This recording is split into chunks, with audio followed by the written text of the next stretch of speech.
Salut à tous, c'est François et on se retrouve une nouvelle fois pour une petite histoire de Un jour une auto. Alors vous avez compris que je vais parler de Lamborghini et de Miles Davis. Pourquoi Miles Davis? C'est parce que Juliette Gréco a disparu il y a peu et que ça a été un de ses grands amours. Ça a été mutuellement des grands amours. Donc ça c'était un petit peu la liaison vis-à-vis de l'actualité.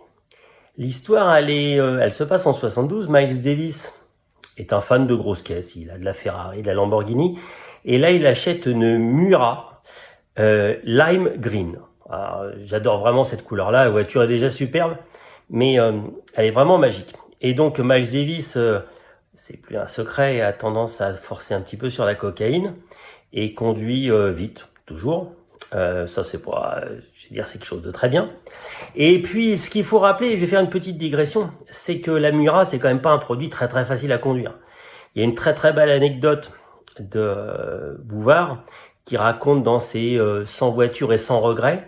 Et donc il achète la Miura, elle lui est livrée, elle ne marche pas, il la ramène au garage, il la récupère finalement pour la faire marcher. Et puis il roule, et puis il descend dans le centre de la France, quelque chose comme ça, et il roule très fort.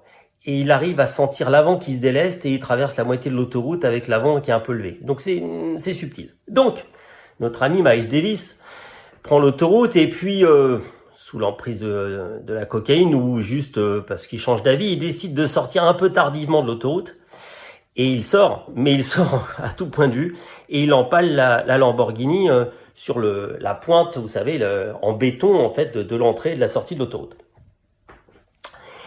Et là où intervient, c'est il y a un témoin, il s'appelle James Glickenhaus, il est pas très connu, mais c'est un grand réalisateur, écrivain de films, mais qui ne connaît pas Miles Davis et qui arrive derrière, qui voit la voiture s'exploser. Donc il court après, il ouvre la porte, et il reconnaît Miles Davis. Et là, Miles Davis, alors pour les âmes sensibles, oubliez. Donc il a un pantalon en cuir et il y a les deux genoux qui dépassent, qui ont perforé le pantalon en cuir. Donc ça va pas du tout. Et à ce moment-là, ce qui est assez marrant d'ailleurs, c'est que Miles Davis, au lieu de lui dire j'ai mal, ça va pas, etc., parce qu'il pisse le sang, il lui dit comment est ma voiture? Glickenhaus lui dit c'est pas gagné là, il y a des gros soucis.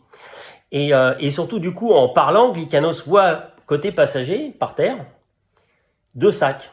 Un sac plein et un sac éventré de poudre blanche, clairement de la cocaïne.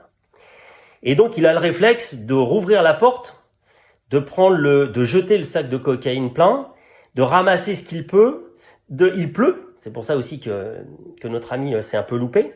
Et donc, il va ramasser de l'eau, il met de l'eau, il arrose dans la Lamborghini. Et quand il ressort de la Lamborghini pour refaire le tour, là, la police arrive et lui dit qu'est-ce que vous faites? Qu'est-ce qui s'est passé? Est-ce que vous connaissez le conducteur de la Lambo?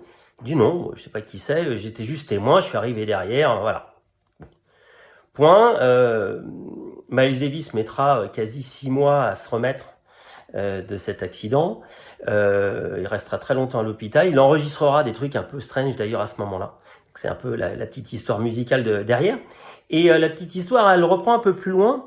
C'est un copain de Glickenhaus qui s'appelle, je vérifie, Peter Weller, qui est ami avec, qui est fan de jazz et qui est ami avec Miles Davis.